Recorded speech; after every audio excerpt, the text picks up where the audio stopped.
Spolnost je lepa, lahko pa tudi nevarna, če se vanjo spuščamo brez ustrezne zaščite, še posebej pri pogostem menjavanju spolnih partnerjev.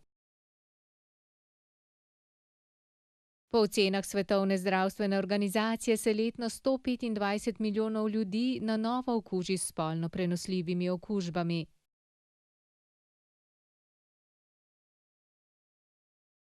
Problem širjenja spolnih bolezni kjerkoli po svetu je problem neosveščenosti osnovnih stvari o spolnosti.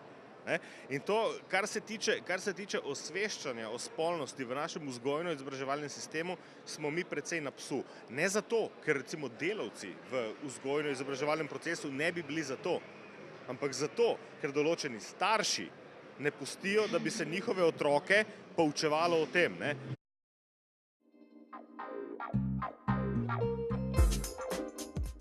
V Sloveniji pa je bilo po podatkih Inštituta za varovanje zdravja leta 2011 prijavljenih 961 primerov spolno prenosljivih okužb.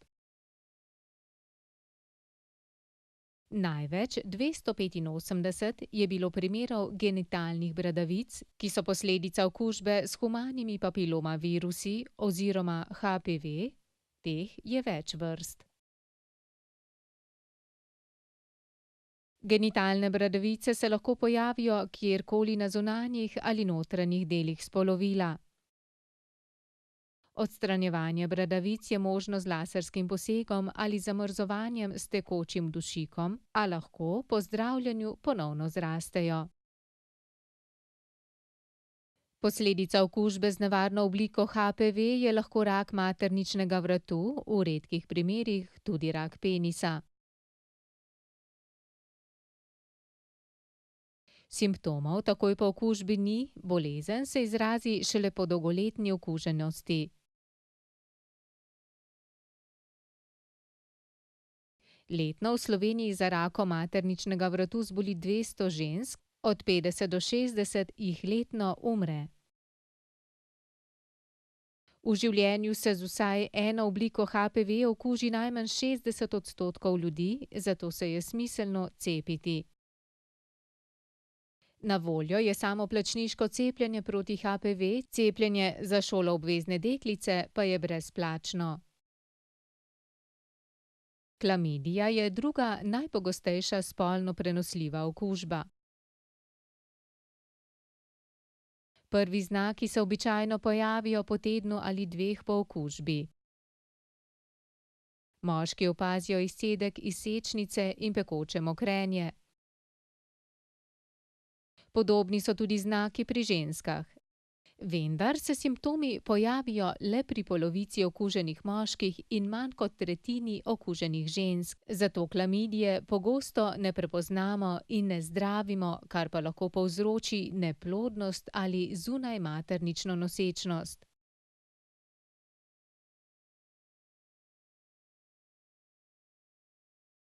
Zdravljenje poteka z antibiotiki. Zdraviti se morajo tudi spolni partnerji okužene osebe.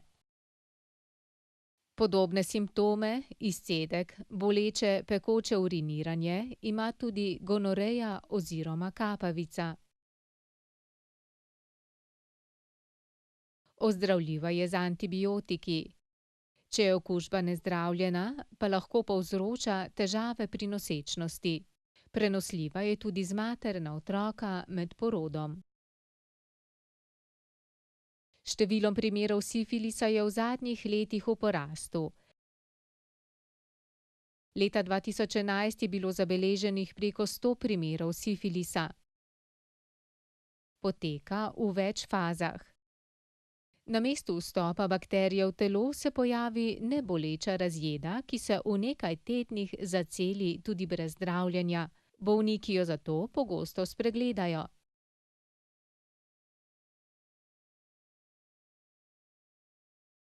Po približno 2 mesecih se pojavijo simptomi sekundarnega sifilisa. Izpuščaji po celem telesu, povečane bezgavke, razjede v ustih in gripi podobni simptomi.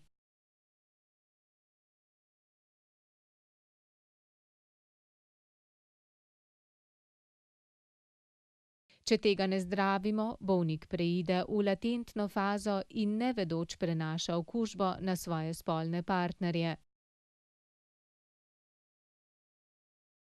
Sifilis lahko ponovno izbruhne po več letih, celo desetletju in resno poškoduje notranje organe, srce, živčevje.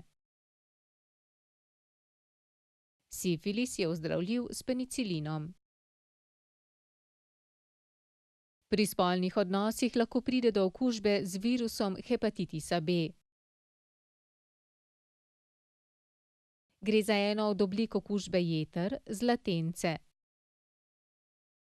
Bolezen lahko izbruhne od 4 do 28 tednov po okužbi.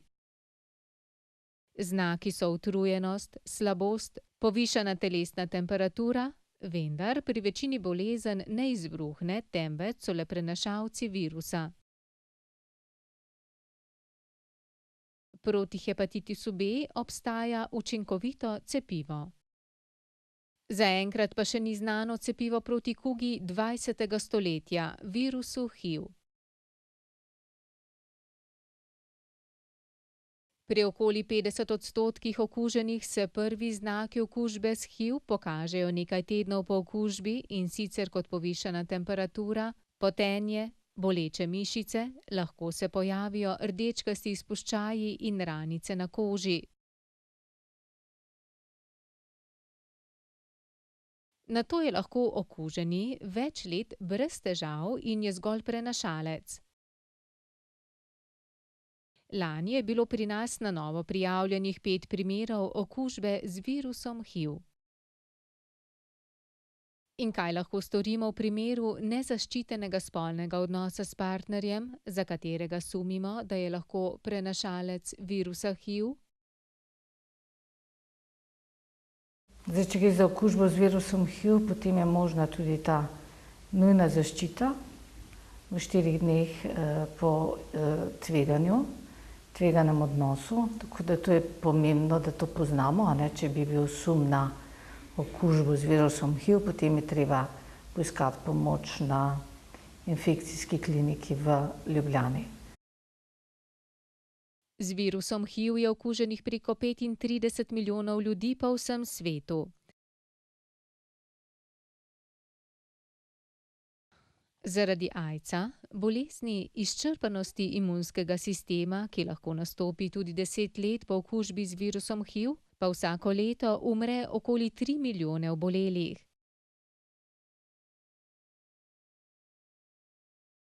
Pri nas so najbolj ogrožene skupine homoseksualni moški. Ob sumu okužbe se lahko anonimno testirate na infekcijski kliniki v Ljubljani.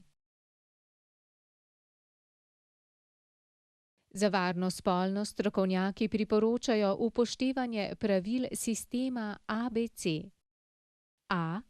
Abstinenca od tveganja spolnega vedenja. B. Zvestoba enemu spolnemu partnerju. In C. Dosledna uporaba kondomov, ki učinkovito zmanjšujejo možnost prenosa okužb. Uživajte v varni spolnosti.